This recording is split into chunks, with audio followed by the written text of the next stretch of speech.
6.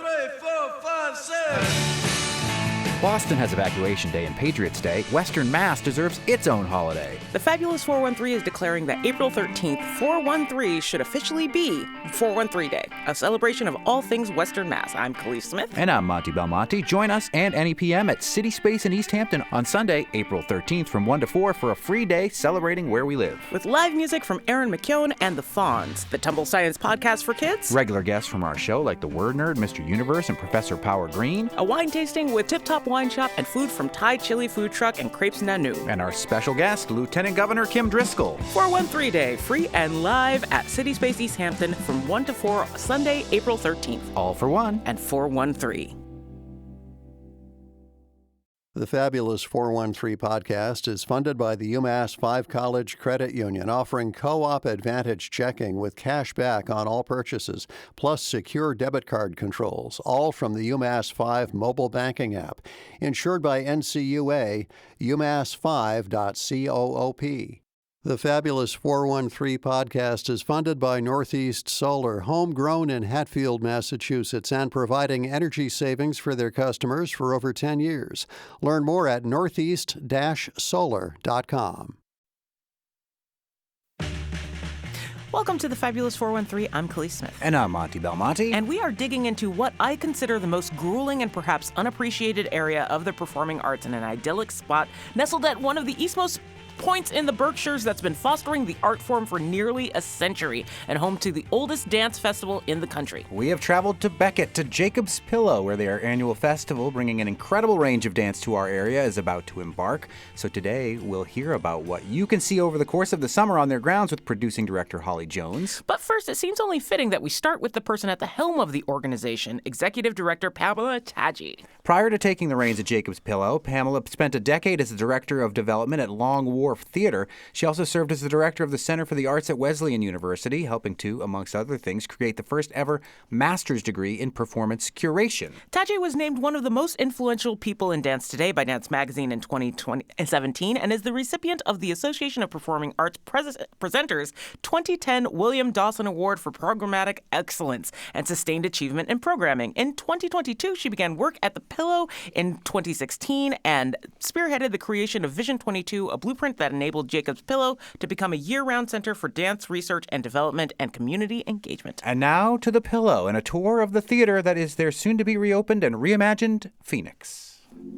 I've never been to Jacob's Pillow, and Khalees, you got to come. There was a really cool, innovative dance company that was out here performing on one of the stages, Axis Dance Company out of San Francisco. And while I was here, I got to talk to their director. It was my first time out here, even though I'd wanted to come for decades, let's just say. My children came out here, and they had a great time. And Pam, where did we just leave? We just exited the Perlis Family Studio, and that's the home of the school in the summer. And then in between September and May, we have residencies for companies in something called the Pillow Lab, and we develop new work here. Yeah, when I was here talking with Axis Dance Company, there was a ballet class going on here that Carrie Saldo was actually at. Oh, Carrie Saldo, host of The Rundown on Friday mornings on NEPM. But where are you going to take us now, Pam? So right now, I think we're going to give you a peek into the newly reimagined Doris Duke Theater. For those who haven't been following the story, what happened to the original Doris Duke Theater?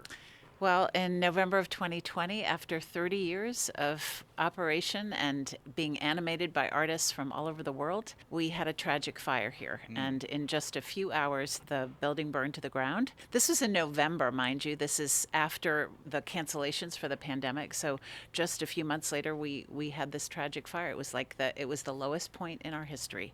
4.5 years later, with a lot of support from incredible friends, a lot of just positive energy of people who care and love Jacob's Pillow, we're looking forward to opening a new theater in July.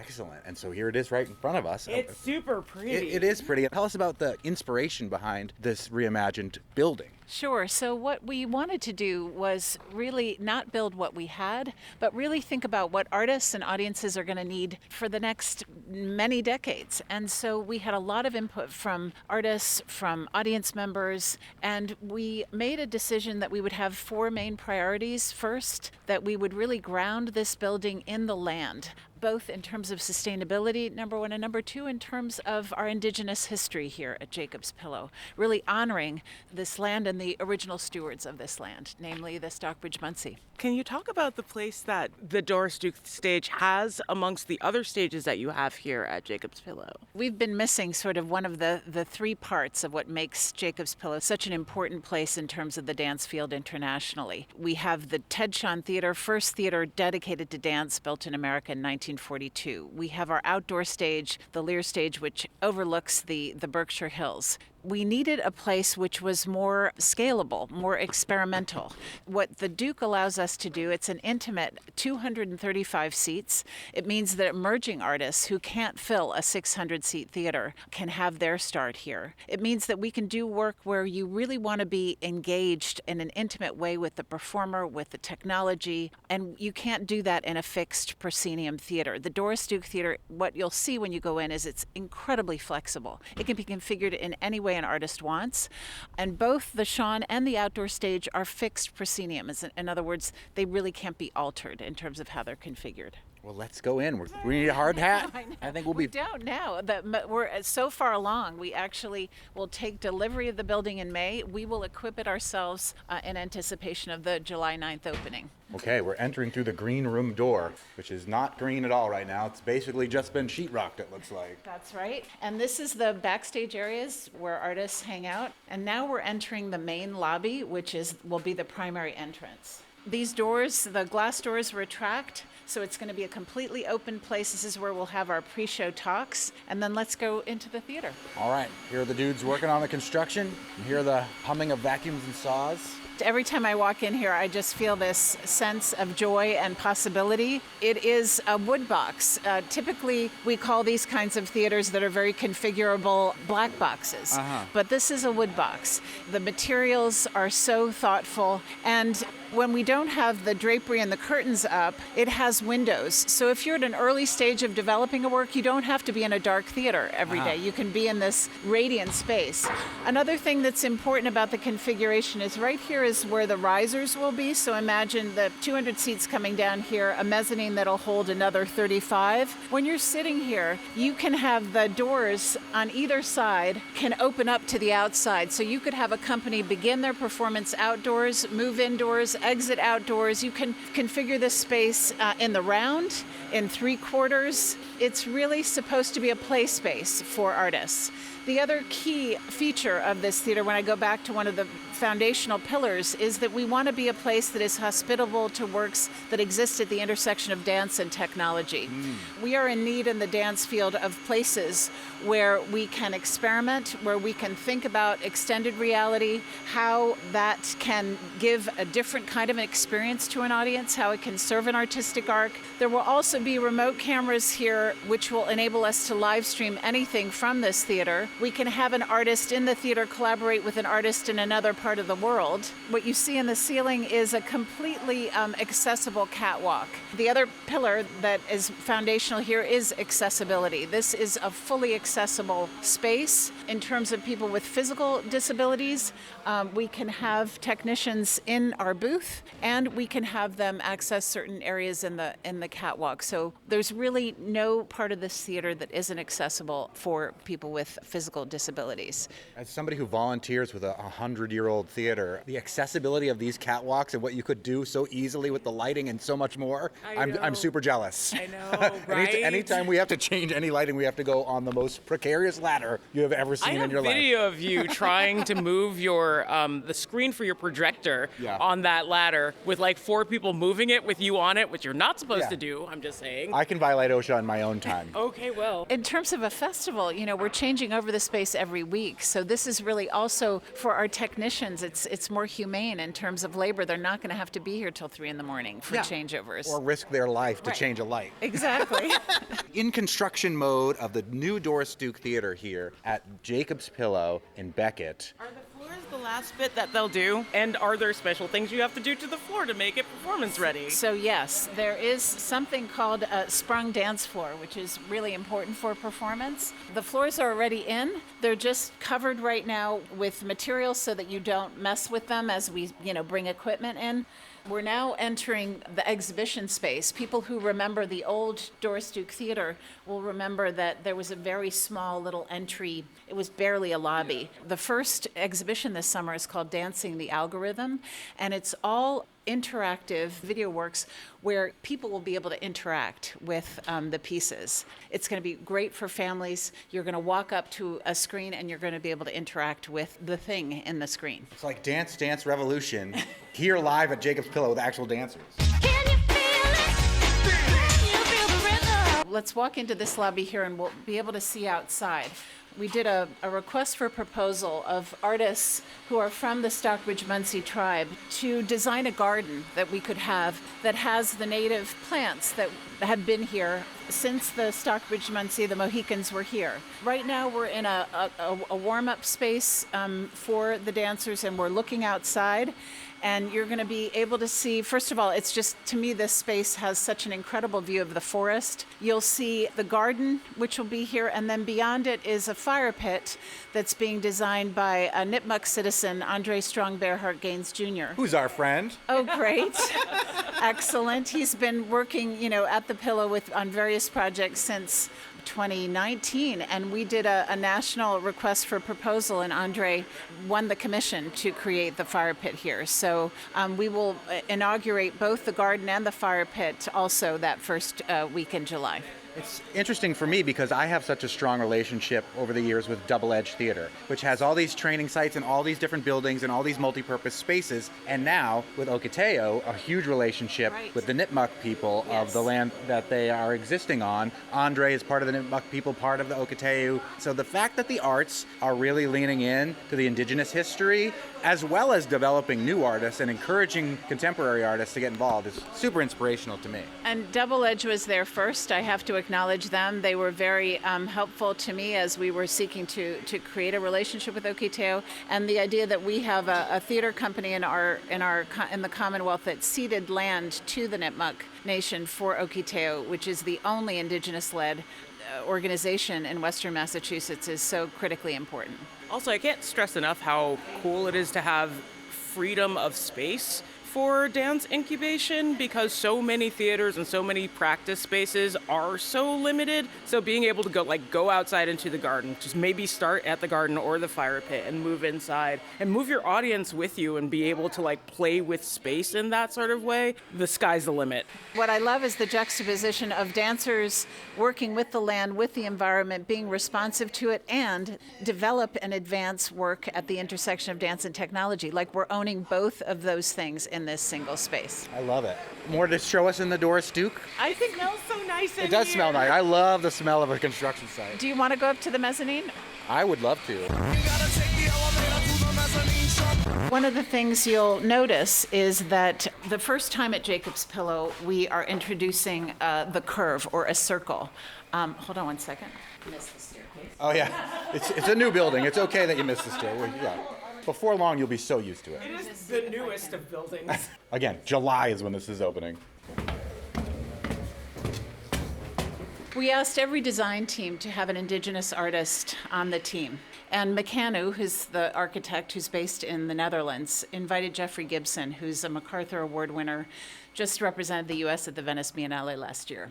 His thought was, all of the buildings here at Jacob's Pillow, most colonial buildings have right angles. What about a circle? What about a curve? And for us, as an organization that cares deeply about inclusion and belonging, the idea of welcoming people into a circular veranda that surrounds the box. It has to be a box because for acoustics, for any number of things, you need that rectangle. But the rectangle has soft edges. It's surrounded by a circular veranda. The cladding outdoors, you'll see that there are 7 layers of cladding, and that's because we're thinking about the 7 generations. We learn from Indigenous thinking that we here are creating for the next 7 generations. So that is also a nod to that belief. And it's the choice of the wood that makes it warm, that gives it the character that the original Duke had. And kind of evocative of movement itself, too. Like, there's right angles, but there's always, like, a softness to the human body, no matter how rigid you try to make it. So there's always some curve in the way that dance works. Yes, swirls and circles and pirouettes, and indigenous dance too uses a lot of circles, a lot of snake sort of movements around. So it's amazing that the building is evocative of dance. And right now we're looking out into what will be a green roof. So it is, sustainable. It's also really helps with acoustics. And this particular area, the area that's to the right here, is playable. So we will be able to have dancers on the roof. That is so cool. Awesome. And that was another requirement when we put a list of things we wanted. Yeah, very exciting. Soon we'll be dancing on the ceiling. Oh, no. What a feeling. Having some of that technology in this building also end up being able to expand what you can do in the non-festival months. Absolutely. This will be, we call it sort of a living lab. We will have festival performances here in the summer, but over time we will become a maker space in the off season. Just as we've had the Pillow Lab that's based in the Perlis, we're going to be able to have artists working with technology in residencies. We have one planned for this fall already. And increasingly, I think we're going to need to be able to provide space for artists. Many residency centers have closed, including the Petronio Center that was, not far from here. So there's a real need for more residency space. On the balcony now, looking over what will be the main area of the new Doris Duke Theater here at Jacob's Pillow. I just noticed the curves in the corners. That's really cool. Yeah, that's the curved rectangle. What they tell me is this week is all about cabling, that there's a lot of copper going into this space because the key thing to technology is you've got to be super wired. Well, we're glad that you're wired so I could talk to Congressman McGovern from here yesterday. Full disclosure, we usually tape in the morning because of your busy schedule. I'm at Jacob's Pillow in Richie Neal's district in Beckett, the dance festival, and you're about to go onto the house floor. It always feels like we're in an episode of This Old House. Yes. When we're in a construction site. Where's Bob Vila? Hi, I'm Bob Vila. Is the building schedule on time? It's exactly on time. I have to have a shout out for Allegroni Construction, based in Lenox, Massachusetts. They've done all of the major work here at the Pillow. They have been our partners in how we vision the future here in this theater. And maybe we'll pause here and say hi to Ben from How's it going? Allegroni Construction. That's me. Hello. Is your last name Allegroni? No, Oh. Tell us about the vision and the work that you've been doing here. just building other people's visions. It's amazing because we were talking to Ginger in the offices here, and she said how quickly it went from being like a poured concrete slab to being this miraculous building. Yeah, So about 5 weeks we put the structure up. Yep. Feels real fast. Yep. Yeah, it went great. It's like big Legos. is this unlike other buildings that you've done before? Have there Yes, been unique yeah. challenges to creating the building with the specifications that Jacob's Pillow wants, like the tubing, like the curvature of things? The couple main tricky things that are unlike normal construction is, one, the way the structure is built, right? Everything's panelized, built in Canada, cut in Canada, holes drilled in Canada, all to spec. So we have to have everything, where our conduits are going, where our ductwork's going, where our piping's going, figured out before they even start fabricating that. Oh, wow. So that process goes a lot earlier in the construction job than it normally would. So that was a big challenge that went well, but it was a lot of work up front. And then, yeah, there's 50-something different radius points on this job. Nothing's square. Right? So people struggle with that because they're used to As somebody who building could square barely make square things happen when I'm trying to build something, the multiple radius points I can imagine is a challenge. boxes. Yeah, but we're getting through it, and everybody's doing well. It's just it's a slog. Doesn't seem like a slog if you got it up in 5 weeks. Yeah. It looks cool. It really looks amazing. It's great. Well, thanks for all your hard work. Good thing, guys. Now we're totally like This Old House. That was Norm. Hi, I'm Norm Abram from This Old House. And you'll hear more of what this season brings to the ground when we speak with producing director Holly Jones about the 2025 festival itself. But first, more with Executive Director for Jacob's Pillow, Pamela Taggi, about the company's coming to Beckett and her nearly 10 years at the helm of this dance mecca. You're listening to the Fabulous 413 on 88.5 NEPM. The Fabulous 413 podcast is funded by Real Pickles, a worker-owned cooperative in Greenfield, producing organic fermented vegetables sourced from Northeast farms. More information at realpickles.com. The Fabulous 413 podcast is funded by Window World of Western Mass, a local family business with experienced craftsmen offering vinyl, composite, and James Hardie siding. windowworldofwesternma.com. We're back outside the soon-to-be reopened Doris Duke Theater here at Jacob's Pillow with Pam Tadji. Pam, tell us about Doris Duke Charitable Foundation's role with Jacob's Pillow prior to the fire that destroyed the original building and their continued role in recreating the building. And who is Doris Duke and why is it named after? And why does she love NPR and Jacob's Pillow so much? Well, Doris Duke was an amazing arts philanthropist. She took dance, she loved dance, and she created a foundation that supports theater, dance, and jazz when it comes to the arts. They also have programs in climate change, early childhood development. But our relationship actually began just prior to 1990 is when the Doris Duke Theater opened. It was called the Studio Theater in 1990. And at around that time, we were speaking with the Doris Duke Foundation, and Jacob's Pillow received the very first grant the foundation gave, and that was for the naming rights of the first Doris Duke Theater. So we went from calling it the Studio Theater to the Doris Duke Theater. They have been generous supporters of the Pillows ever since the naming of the Doris Duke Theater. When I found out that the theater was burning, I got in my car. I was in Connecticut. I was about an hour and 45 minutes away. One of the first calls I made was to our program officer at the Doris Duke Foundation, and I said, the theater is burning. And it was one of the hardest calls I ever made. And in her generous way, this is Maureen Knighton, who is the senior program officer for the Doris Duke Foundation. She said, "Pam, when you're ready, we want you to give us a call." And so that kind of knowing in that tragic day that someone had our back in that way, when we had a sense of what the scope would be, it took about a year of talking back and forth about what the gift would be, what the terms would be. But it's really an honor to be able to come back with this extraordinary facility for dance and name it for the Doris Duke Foundation. So it's been now, over 30-year partnership. We're back inside the Perlis family studio. There's some exciting things happening this year at Jacob's Pillow Dance Festival that connect to the history of Jacob's Pillow Dance Festival. First of all, I should say, why the heck is it called Jacob's Pillow? So the road from Boston to Albany was called Jacob's Ladder Road in the 1790s. The Carter family came here to farm the land. They saw this big boulder behind what's now known as Hunter House. And in the story of Genesis, Jacob leans his head on a rock and dreams of heaven. And so they said, oh, this must be Jacob's Pillow. I love that. So that's how we got our name. And Ted Shawn, who is our founder, pioneer of American modern dance, was looking for a place where he could create a dance and a vocabulary for men.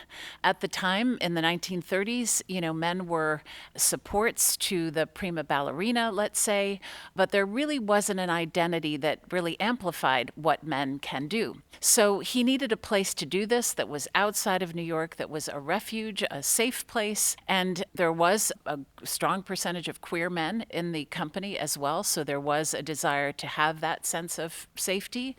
So he brought dancers here to Jacob's Pillow. They became known as Ted Shawn and his Men Dancers.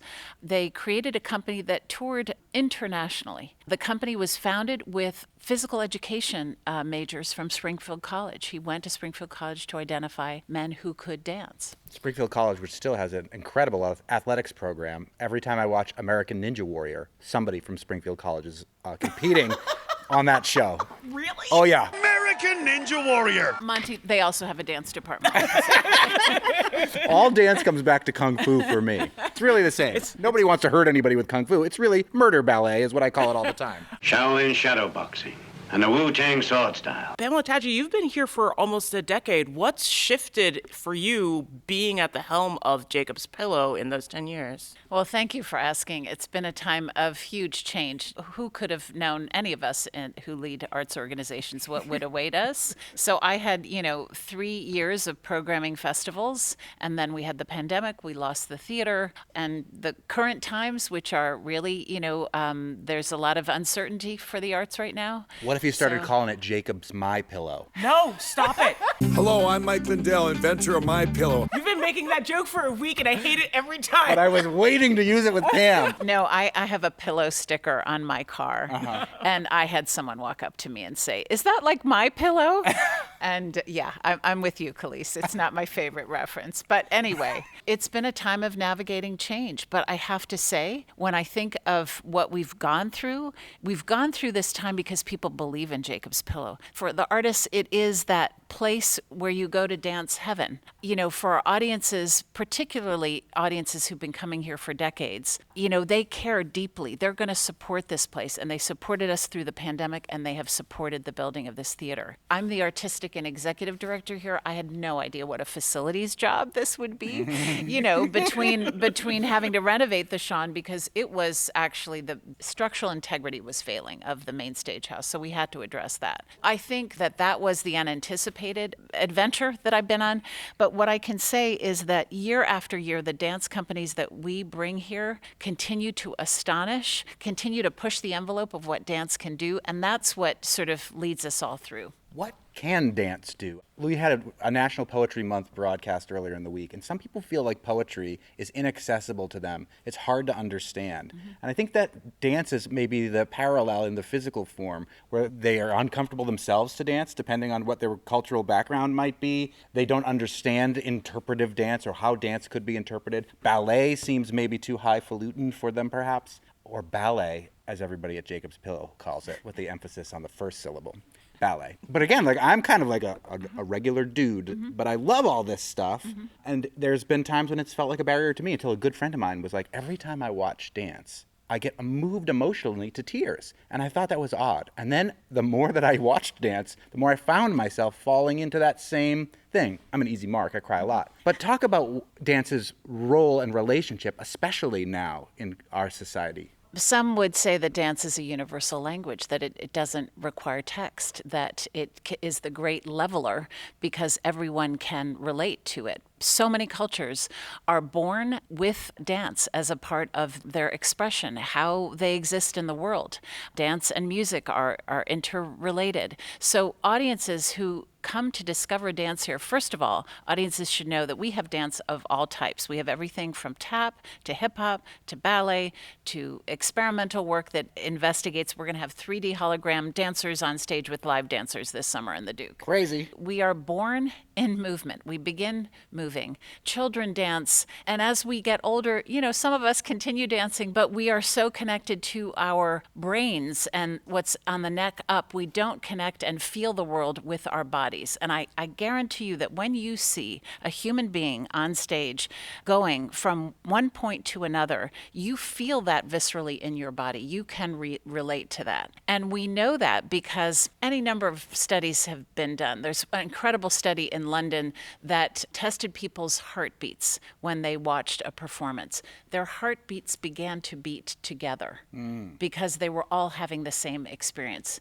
That kind of communication that happens without words is what dance does. And I think increasingly, as we are working to bridge across divides, as we are working against the epidemic in this country of isolation and loneliness, it's dance and the performing arts that can bring us together.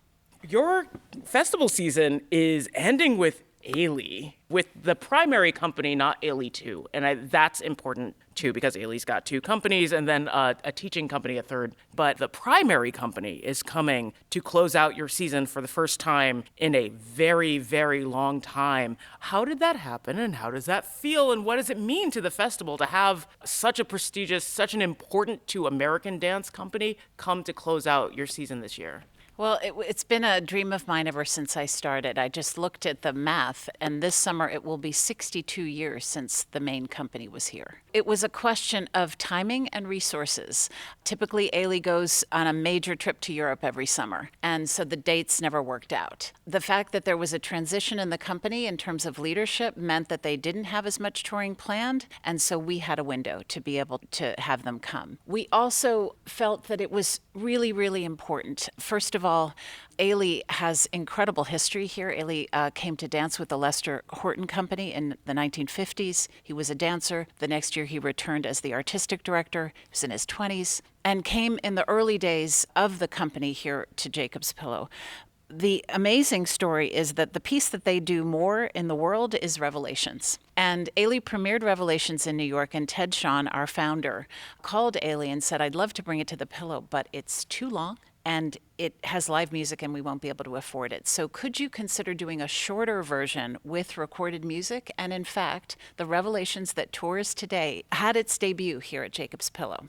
So we are bringing Revelations back to Jacob's Pillow, along with 2 other works, one by Amy Hall Garner, who's an incredible contemporary choreographer, and one of the most beautiful pieces by Lard Lubavitch, one of the icons of contemporary dance, of modern dance. We cannot wait to have this program. We'll also be celebrating our former board member, our trustee emerita, Judith Jamison, who passed last year. So this will be our way of honoring her. And finally, we get to welcome Alicia Graf Mack, the new artistic director of Alvin Ailey. Alicia runs the dance division at Juilliard, has been an incredible partner. We are both in the business of education. So the idea that we get to be one of her first major stops and her tenure as artistic director, there's just going to be so much to celebrate. And then some of your audience members may have seen the Edges of Ailey exhibition at the Whitney in New York. And they commissioned so many amazing works that not a lot of people got to see. So we said, how about we bring some of those works to Jacob's Pillow? So on the outdoor stage, we'll see Yusha Marie Sorzano, an incredible piece that she did. And then the Alvin Ailey Extension Program will present Matthew Rushing's Sacred Songs for 2 performances. And that's the music that was cut out of Revelations. He's created a work too. And the Extension Program is for non-professionals. And there'll be 2 companies. And Matthew Rushing, who's the current artistic director, interim artistic director until Alicia takes over, he said, oh God, it would be great if we could bring both companies. So we are literally, it's 2 companies of 18. Each of them gets 1 night here at Jacob's Pillow. So just imagine the joy and the love. Like we just can't wait. And it is an incredible way to close out the season. And I've always had a question about that because Ailey often closes out the Celebrity Series in Boston. Yeah. So it seemed weird that they just skip us in the middle. Yeah, it's wonderful to see them come a little bit closer so I don't have to drive on the Pike. Who wants to drive on the Pike? My favorite thing about driving on the Pike to Beckett is that sign that says, I forget what it exactly says. It's like, you are at 1,427 feet, the highest point on Route 90 east of North Dakota. Random, but every time I drive by that sign, I take a video of myself and I go, yeah! And I send it to my family. So I might go that way on the way home just so I can do that. And now that we have Ailey aside, because that's a big thing, but who else this season are you particularly looking forward to having? As usual, I am asking you to pick amongst your children. Yes, exactly. If you're not seeing my face, I'm making a face, this is such a hard question. I'm just going to highlight some of the world premieres. First, a favorite choreographer of people who come to Jacob's Pillow is Jessica Lange, and she'll have a world premiere on Sarasota Ballet. And then Sekou McMiller. Sekou McMiller is one of the most important Afro-Latin dancer, choreographers, educators. He did a presentation on the Lear stage last summer that had everybody, first of all, it was packed. People at the end of the performance, this is someone who does mambo, samba, salsa, with an incredible band. Sekou gave such a joy-filled performance, which got the audience not only on their feet, but they got to go onto the stage to dance with him, that we said, we want to give you the Ted Sean Theater. We want to give you the opportunity to create a work for our audience. What he's going to do is really trace the urban dance scene in Afro-Latin dance from places like Dakar, Sao Paulo, New York, and bring them all together on the Sean stage. And at the end of the performance, he's going to invite the audience to come on stage to dance with him. That is wicked cool. So people have to come for that. We have a dance company, an indigenous dance company from Taiwan, Balu Rayang Dance Company. These are incredible dancers, all male, interestingly. So in the spirit of Ted Sean, we are bringing this company. I mean, I could go on, but I just want to encourage your audience to know that there is something for everyone here. And if you want a chance to meet Kari and Jerry out in the wild, be at the Doran's dance performance because he always comes. Kari and Jerry loves Jacob's Pillow. Yeah. I know. I see him all the time. He always speaks highly of you, too. Yeah. So kind. That's great. When Khalees went last time. Did you meet Pam? I know. And now to get into the nuts and bolts, pliés and contractions of the 2025 festival at Jacob's Pillow with producing director Holly Jones. You're listening to the Fabulous 413 on 88.5 NEPM. The Fabulous 413 podcast is funded by the Handle Factory Community Clay Studio in Shelburne Falls, offering youth summer programs and spring adult classes in pottery and sculpture. HandleFactory.com. The Fabulous 413 podcast is funded by UMass Amherst School of Public Policy. Admissions now open for graduate programs in 2025. Learn how to become a changemaker at umass.edu/SPP.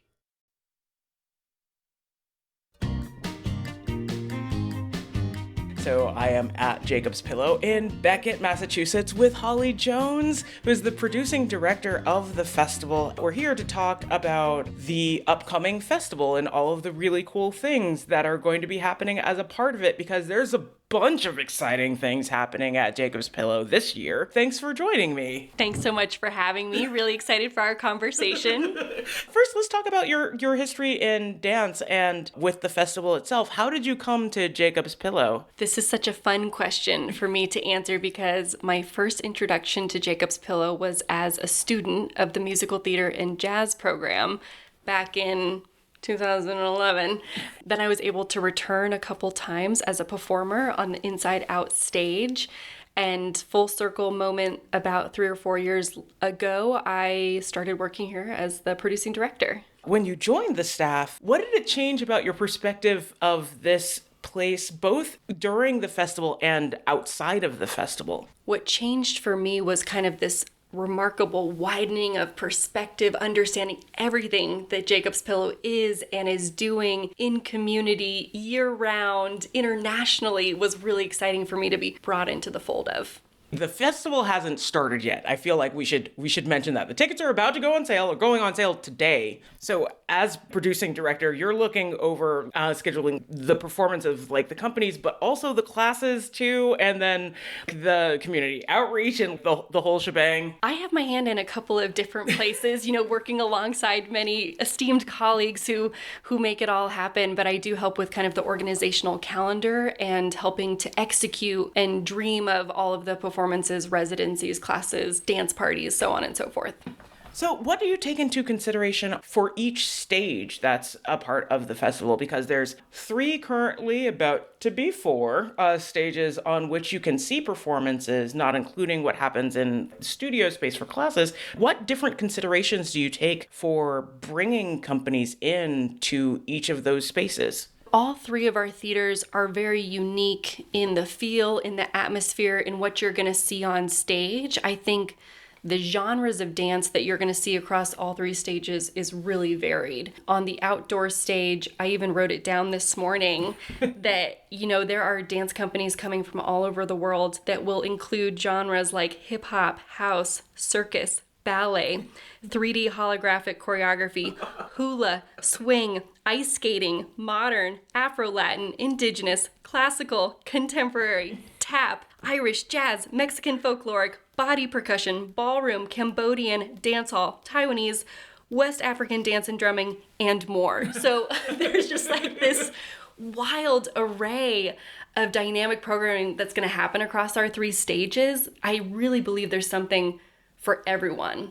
So every week, every day, there are different performances happening. The outdoor stage is really focused on all ages programming where, come join us, have a picnic, spend an afternoon with us, take a family music and dance class, then come catch a show at 5:30, then watch the sunset. The new Doris Duke Theater will be featuring works at the intersection of dance and technology. It's a more intimate space, up close and personal with the artists. You really get to see all of their expressions and the nuances of their movement. And then, of course, the Ted Shawn Theater is our historic barn theater that can house upwards of 600 or so people in the audience, where you're going to see just remarkable athlete artists from around the world premiering new work, showing classic work. Of course, I'm biased, but it's going to be a great season.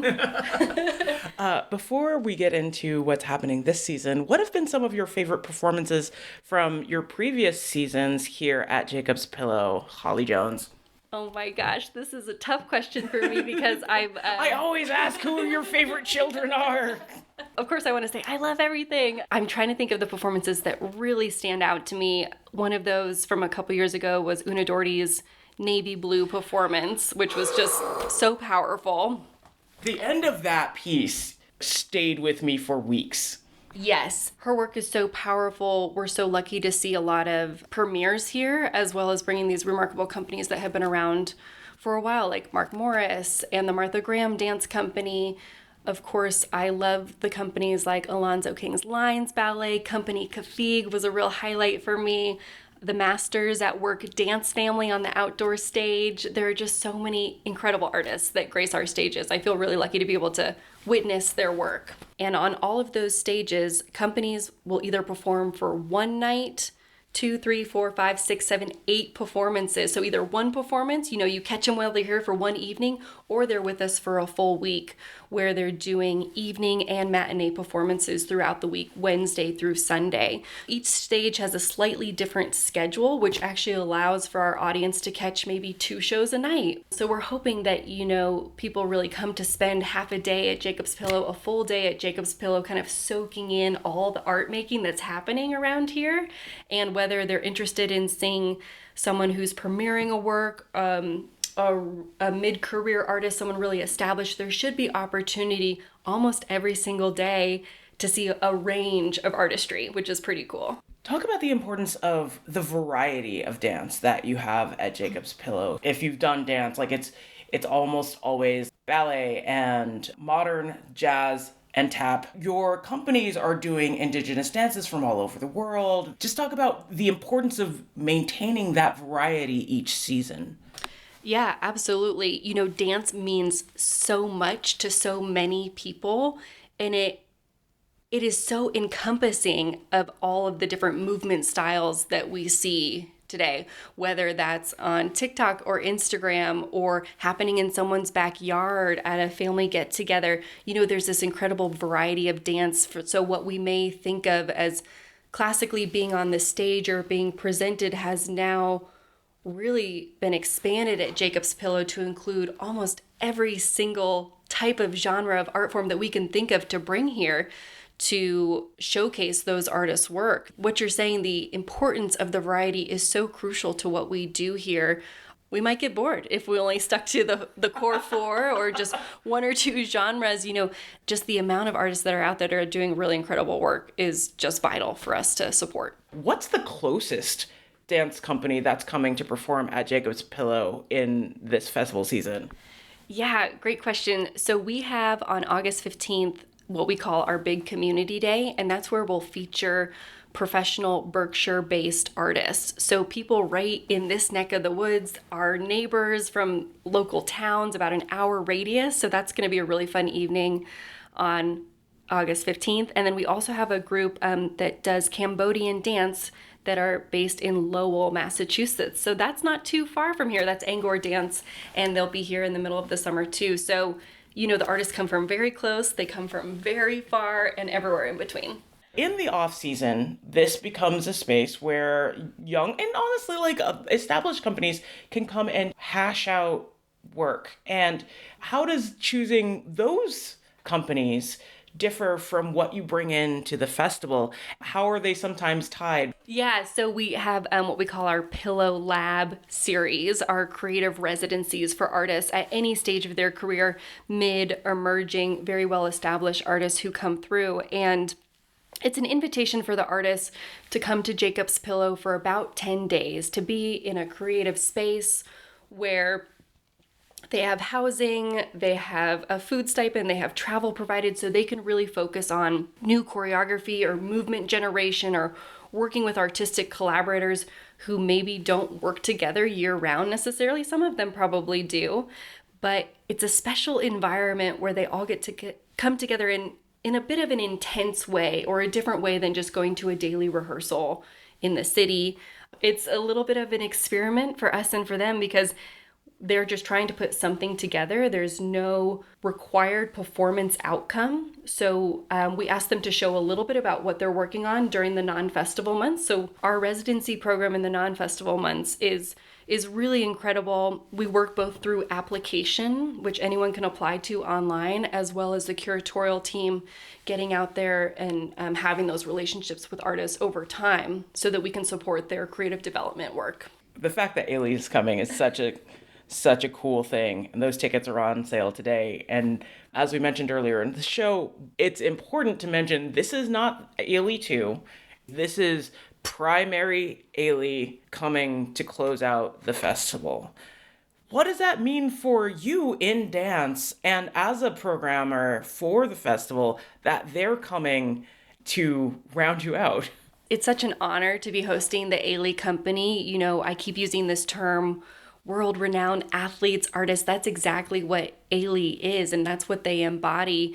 These dancers are just incredible. The legacy of the company is such an exciting thing to have right here in Western Mass, in Beckett, Massachusetts, to come to our stages and share their work with the audiences. They're bringing some iconic work. They're bringing some newer pieces of choreography that I think is going to be a really remarkable program. I hope the artists also have a really wonderful time while they're with us, exploring the area, you know, really being able to spend time in the archives here at Jacob's Pillow, pop into the school classes and really kind of feel what the Pillow is all about. And so that this isn't just another tour stop on their schedule, that this is really a unique experience for the dancers to be a part of. Do you have a personal experience with Ailey prior to booking them here? Like, what's your relationship with them and what they've meant to dance in America? So many people have great Ailey connections or stories. Mine started as a young dance student in Colorado Springs, Colorado, where I grew up. They came to one of our stages there, and I just remember being in awe. It was easier to relate to them to me than other dance styles. I just felt like there was something really special about the work that they were doing that felt very human. There was a human-to-human connection with the audience and the artists for me. I'm here with Holly Jones, who is the producing director here at Jacob's Pillow Festival. And you mentioned that this space really gets to be an incubator for new and emerging programs. But as part of this festival, you're actually going to see a company sunset. Can you talk about that as part of the festival? There are so many incredible companies out there, and some will have very long timelines and horizons and will go on forever. And what feels important to us at The Pillow is also to honor and celebrate the companies that are coming to a close or having their sunset. So Stephen Petronio's company will be celebrating their final performances here this summer in July. We can't wait to be a part of that celebration and that legacy, the history that they'll bring with them. And it's a bittersweet moment because, of course, we want dance companies to live on forever. And dance is such a visceral, in the real moment thing that happens that it feels like it'll be a beautiful ending to really honor the company's work over the last 40 years and wish them well on kind of their next chapter. It's a unique experience to see both ends of that because you were a part of their beginning too, very much so. Outside of Ailey, which everybody knows, but like, what's one or two of your do not miss this, it might be below your radar, but it's going to be phenomenal performances that are coming this year to the Jacob's Pillow Festival? Okay, I'll say that I think that our season opener on the outdoor stage, Prehistoric Body Theater, is coming from Indonesia, and it's just going to be this really cool, interesting, I don't want to give too much away, experience that's great for all ages. I think it's going to be unlike anything anyone has seen before. So that's in late June that will be opening. Also, everyone's got to get tickets for Indigenous Enterprise. This is a phenomenal group that comes out of Phoenix who will be sharing traditional dances with us. And it's so hard to pick every other, I want to list off all 30 or so dance companies. Actually, probably in total, it's more like 50 dance companies that are coming through this summer. 800 artists, 800 dancers will be here throughout the course of our festival. I'm just thinking who else might be really important to point out. I mean, we're going to have ice skating on the outdoor stage. That's going to be pretty special. And in the summer. Outdoors, there will be ice skating. Kalpuli Mexican Folkloric Dance Company is going to be incredible. Who else? Trinity Irish Dance Company is going to be great. I mean, I can't say enough about how great the season lineup is. So, like, one of the wonderful things about this is that there's always multiple programs going on at the same time, but like, what does that mean for the companies to be able to interact with other companies that are here and kind of share work and share like practice space and getting classes together? Like, what do you see between the companies when they're here at the same time? What kind of community do you see building? Yes, this is maybe my favorite question of the whole interview is that you're exactly right. There are multiple dance companies, there are multiple dance students, community members on our campus every single day. And so what I see are the dance companies supporting each other. They show up for each other's performances. They're able to eat in our shared dining space where everyone sits at picnic tables together. You know, anyone from a school dancer to an Alvin Ailey professional dancer to someone doing sound design in the theater, that incredible exchange of people getting to connect with people in the same art form or art adjacent form is, I think, what makes the Pillow so special. Talk about getting your audience moving alongside these programs, because you've got classes and you've got community outreach in that way too. But what do you see in these audiences as you're able to get them on their feet and unafraid to move their bodies? You know, after seeing some of the work on the stages here, you can't help but, groove a little bit as you're walking to your car in the parking lot. I think it's such an inspirational setting. And we do have things like big dance parties where everyone's welcome to come and hang out, bust a move. We've got a big Pride dance party coming up. We'll have a big opening week celebration dance party, as well as our All Styles Dance Battle, which is more of a cypher gathering where dancers are competing for a cash award. So just the energy and the vibrancy of being kind of in this dance heaven bucolic setting, I think is infectious to the audience. You know, they want to get up and move and participate, whether that's from their seat or their chair, whether that's on their drive home, that they were really inspired by a song that they heard, or some of the live musicians who were here. I think that rhythm kind of lives within all of us. And whether it's coming to take a dance class here or join one of our community workshops in Pittsfield, we hope that everyone is kind of interested and dance curious to learn a little bit more about the art form. Thank you so much, Holly Jones, for spending so much time walking through the festival and all of its workings with me. Appreciate it. Absolutely. Thanks for having me.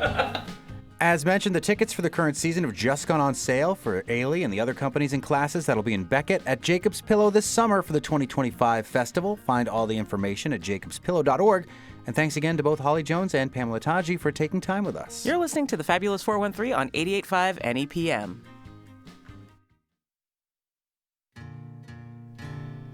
This Sunday is April 13th, which may not seem like a day that stands out, but there are those of us who get it. And one of those folks is Liz Rosenberg of the Toy Box in Amherst, who are throwing a 413-day celebration of their own this Sunday.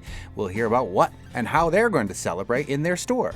We'll have live music Friday with the bittersweet country stylings of Vince Thompson and tell you of the 2 opportunities you'll have to see his band, Sylvie is Okay, next week. And a quick bevy with the women of Tip Top Wine Shop in East Hampton, with whom we're also celebrating Western Mass when we taste with them at 413 Day on Sunday. Indeed. I'm Clee Smith. And I'm Monty Belmonte. We'll see you tomorrow on the Fabulous 413. Thought I'd choke up and I'd crumble when